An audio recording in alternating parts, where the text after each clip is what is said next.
The village in it with a map and a plan. No place too tiny for this determined man. Crossing the counties one by one, you'll see in every English corner a bit of history.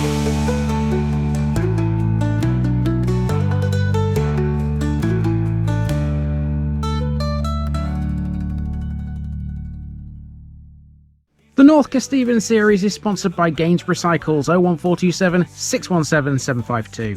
For all your cycling needs, this is your one-stop shop located at 20 Ropery Road, Gainsborough, or online at gainsboroughcycles.com. There's a link in the description. Gainsborough Cycles, ask for Trevor Halstead.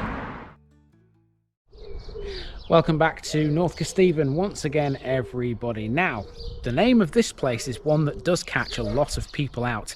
Now, me being a Lincolnshire boy, I know exactly how to say it. Outsiders might think this is Osbournby. It's not. This is Osbournby.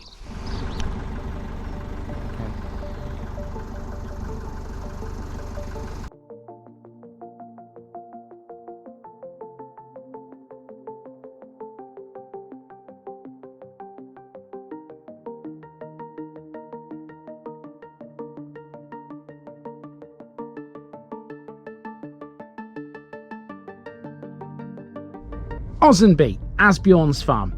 Today on TVI we hit a village that's hard to pronounce, well, unless you're local enough to understand Lincolnshire dialect.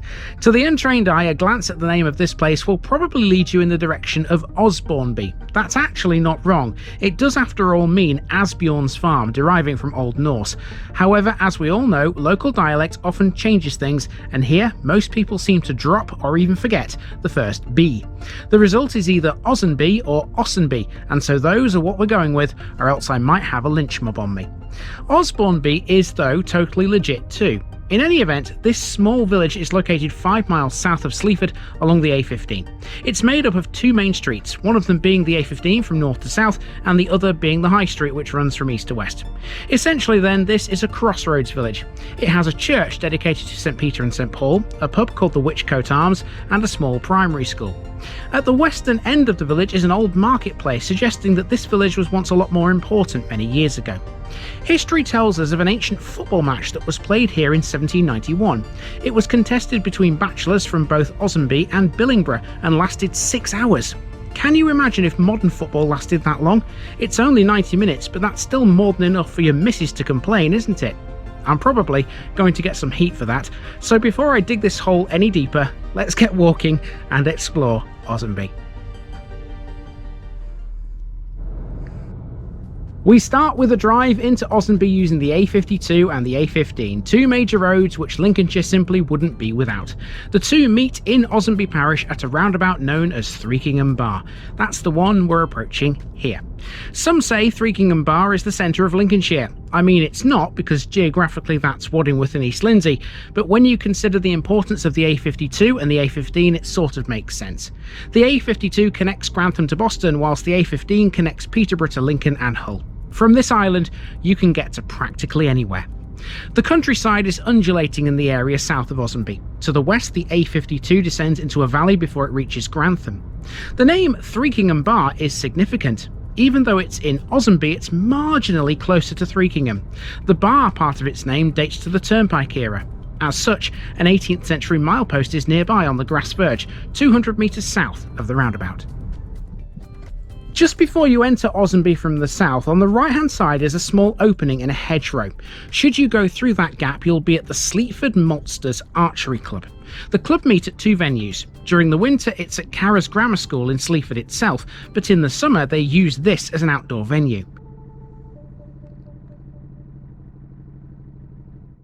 When they moved here, they invited residents of Osbournby to have a go for the village as part of Archery GB's Aim for Paris celebrations. A total of 20 people signed up and joined the club over 2 sessions. It's a growing sport, archery. Did you know without it we wouldn't have the sport of darts? It's true, it developed from it. The field has another piece of history to mention. On a Saturday sometime in 1791, a 6-hour football match between the bachelors of Osbournby and Billingborough was played on the field. Billingborough won and were distinguished by the wearing of blue ribbons. The type of football it would have been would certainly not have been what we're used to. It was probably more like rugby. If there were goals, they likely didn't have crossbars, and players were likely allowed to catch and run with the ball over short distances. We will never know the exact rules, but it's a piece of local sporting history that Osbournby and Billingborough are proud of.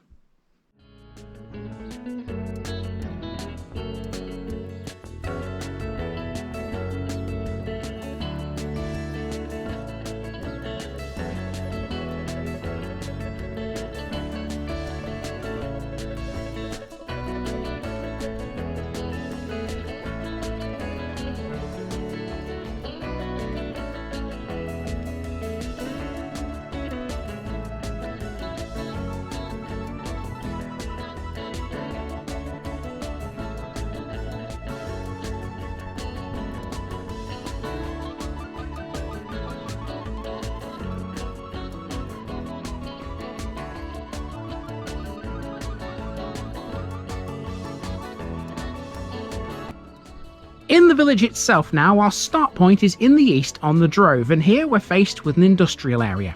This used to be a company called Windt, founded in 1983. I couldn't find a lot about them, but it seems they manufactured packaging for food and drink. A search for a website yielded nothing, but they do still have a Facebook page which shows the type of disposable takeaway containers that tea and coffee are often served in at places like service stations. After a bit of further digging, I found they did indeed make those. In fact, they were a leading supplier of high-quality food service disposables to the catering sector, including small independent hotels, coffee shops and restaurants. Now, I say were because I don't know if they're still going. These buildings are occupied by someone, but I don't know if it's still by Windt or some other company. Windt employed up to 50 people here in Osbournby.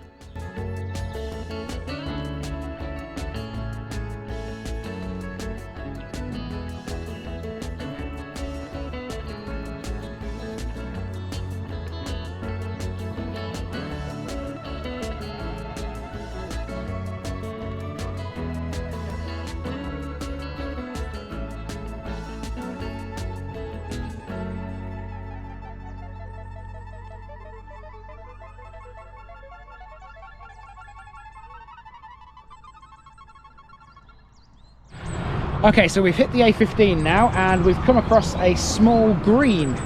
Here we go. Now, on this green there's a tree, as you can see, and around that tree we have some interesting benches. These have got some interesting carvings on too. For example, this one's got a windmill on it. There we go. Let's see what else we've got here. That looks like a boar, or a pig maybe, on that one. Let's see what's this side. Some people on this, not totally sure who they are, but there's 1, 2, 3, 4, 5, 6, at least 7 or 8 people there. And on this one there's a chicken in the corner and a lion potentially. Is that a lion maybe? I don't know. And here we've got a couple of keys and maybe a sword. Is that a sword going across and a key going that way? A shield with AB on it, a horse at the top. These are magnificent. I wonder where these originally came from, because I'm assuming they didn't originate here on this bench. These must have been somewhere else at some point. Who knows?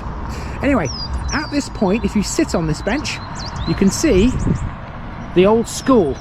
Now, this is still in use as an independent school, Holton Osbournby Independent School.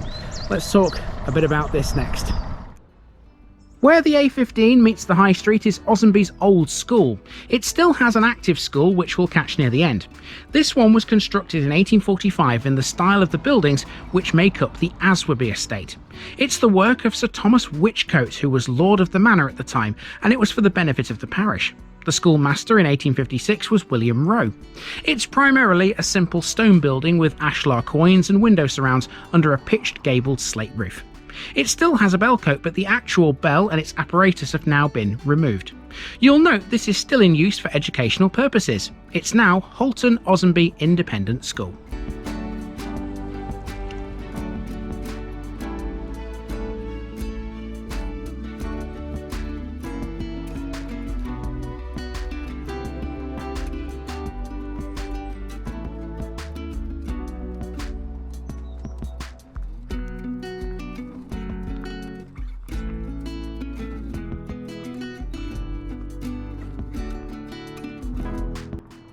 The church is next along the High Street.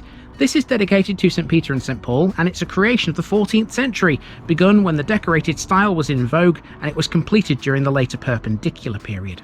Representing the early decorated style is the chancel, with its tall lancets providing a look back to the early English Gothic period, but carrying detailing from the decorated. Also of the same period comes the western tower. As with most churches, St Peter and St Paul received a typical Victorian restoration. In this case, it was a moderate affair in 1873, which created the east window amongst other minor changes. The whole thing is a Grade 1 listed building these days.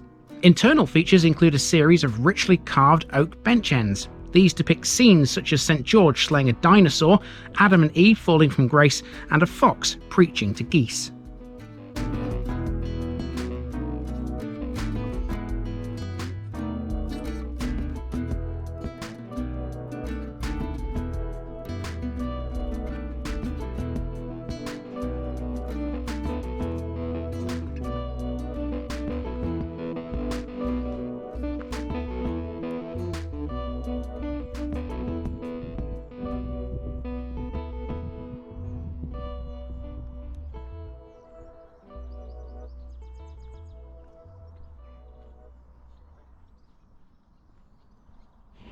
I'll tell you what, folks, the width of this main road is something else. It's definitely a lot different to the places we've seen earlier this week, which were pretty much just farm tracks, some of them, weren't they? Well, this is very wide, and it leads into a very wide marketplace, or what I believe to be a marketplace. And in said marketplace, there's a shop, which is very unusual. We don't usually see one of these things. Let's have a look at it.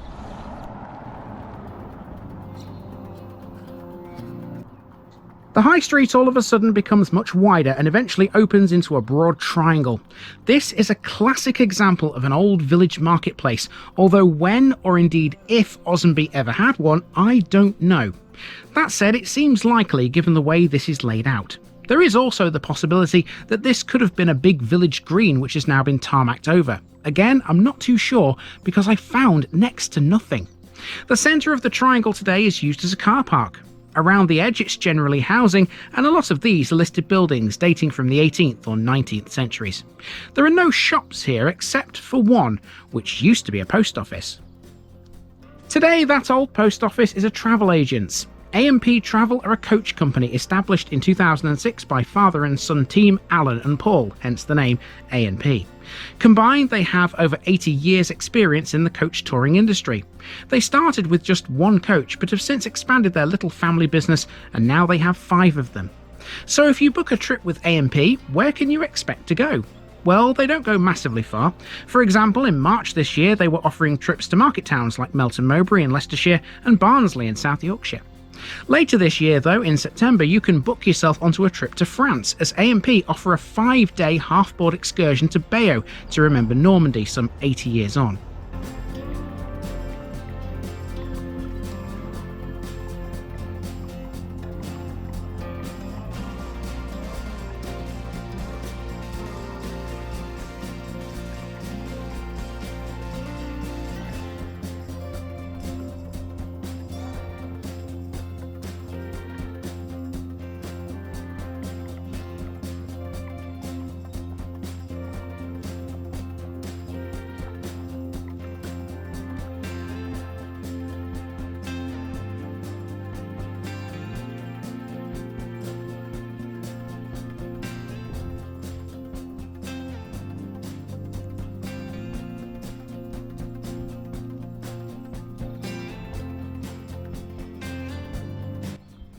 To the northwest of North Street, in the fields behind it, there's a small area that was excavated in 1973 and 74.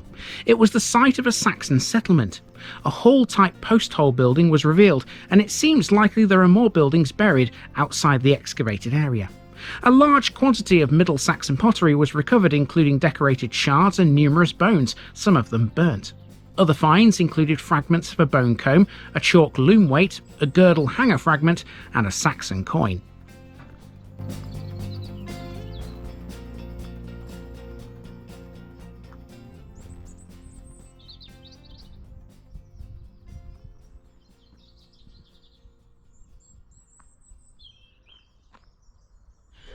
Now, because North Street is a dead end and we can't see any of those remains, we have to turn around and head back the other way. In doing so, we're now going to catch an old chapel, and then we're going to run down a footpath which will take us back to the A15. When we reach the A15, that's where we're going to see a lot more of Osbournby's landmarks, including a shop which seems to have very much an ill-fated history, shall we say. You'll see what I mean in a minute. This is the second chapel to have stood on this site. The first, originally Wesleyan, was built in 1839, but it was replaced with this in 1871. The chapel building is now used as a heritage room, but it does still attract a Methodist congregation. They instead, though, meet in the old schoolroom around the back, which has a separate entrance.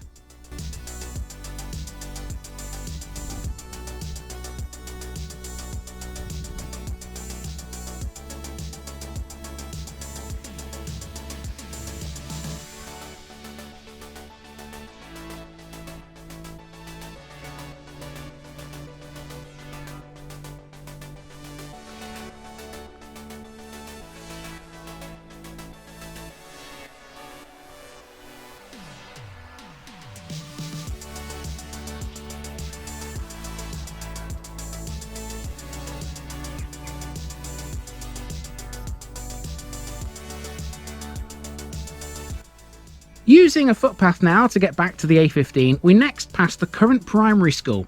It's not the easiest one to see because it's located behind the village hall and the Whichcote Arms pub, generally out of sight of anything.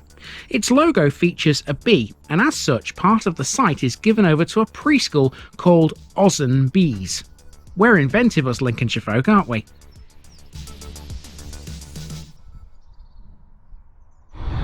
Okay, we've made it back to the A15, and next it's that shop with the ill-fated history. It's this unit you can see over here.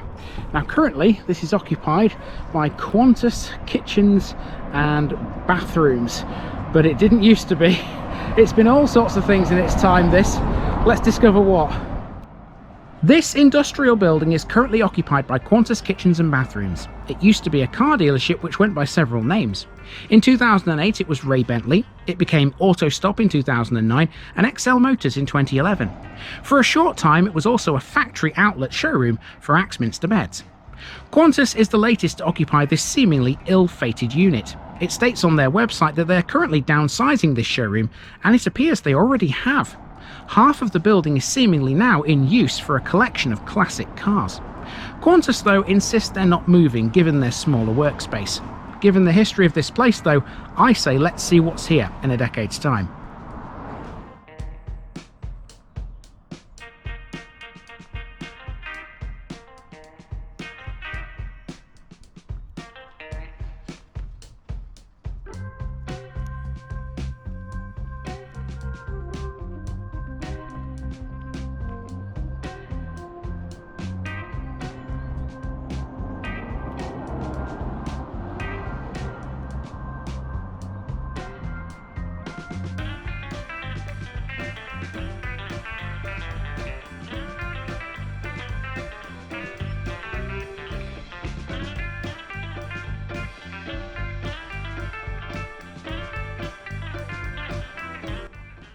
To the village hall now, for which I could find absolutely nothing, not one single scrap of information. The buildings, though, are classic 1960s, aren't they? And given that the school opened in that decade or just before, I don't think I'm too far off with that for an educated guess.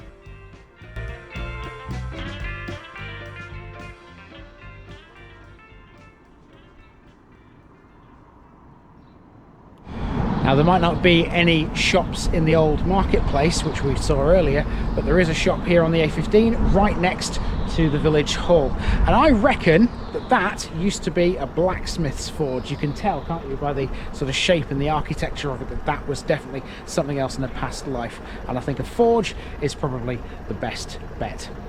Other side of that, there's the Whichcote Arms.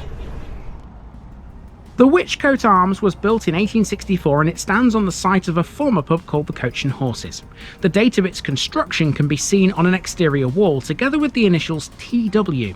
They stand for Sir Thomas Whichcote, Lord of the Manor and principal parish landowner, and the man this pub is named after. The pub's sign features the Whichcote coat of arms, and the same thing is carved in stone on the front face of the building. The pub's website states that the building to the rear was originally a brew house. Sir Thomas Whichcote was the man who owned the Osbournby estate, which is why this and the school are built in the same style as buildings we'll find there in a later episode. He was the 7th of the Whichcote baronets, a title that was created in 1660 to reward Sir Jeremy Whichcote for his services to the exiled King Charles II. We'll meet the others as we continue to travel around, but the title became extinct on the death of the 10th baronet in 1949. 4 of them, Sir Thomas Whichcote included, served as High Sheriff of Lincolnshire. Sir Thomas assumed that position in 1837.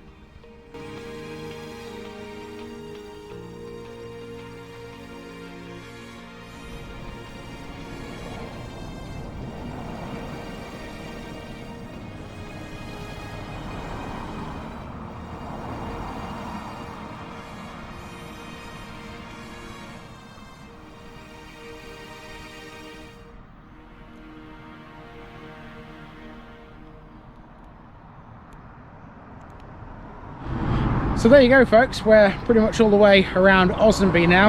I have to make an apology, I think, here, because when I was researching this one, you could write everything I found out about this place on the back of a postage stamp.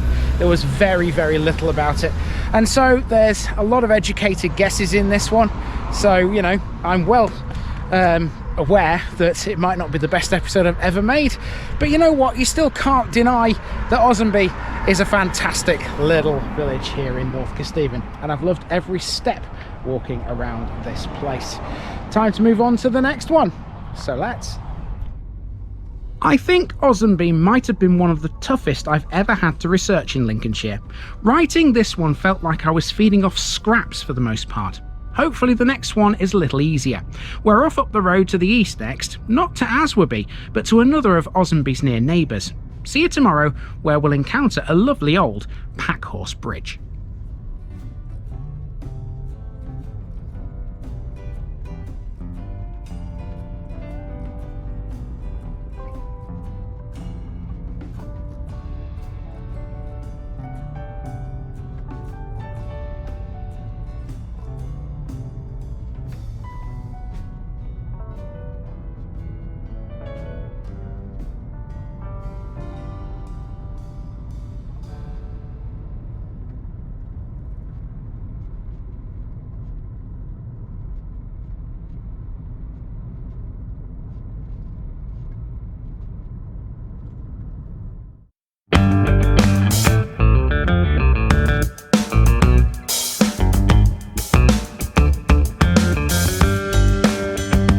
Now, just before I go, remember, this video is part of a huge project to visit every civil parish in England.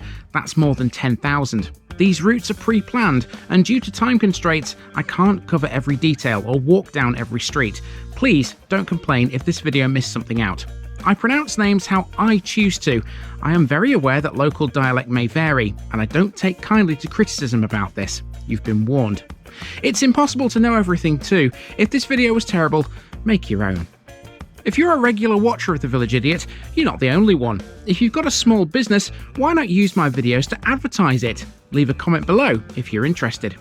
And finally, thanks for watching this episode, everybody. Give us a like and a subscribe if you've enjoyed this episode, and share it with your friends and relatives. It all helps to keep this mission going. Until next time, I've been Andy, also known as The Village Idiot, and I'm out.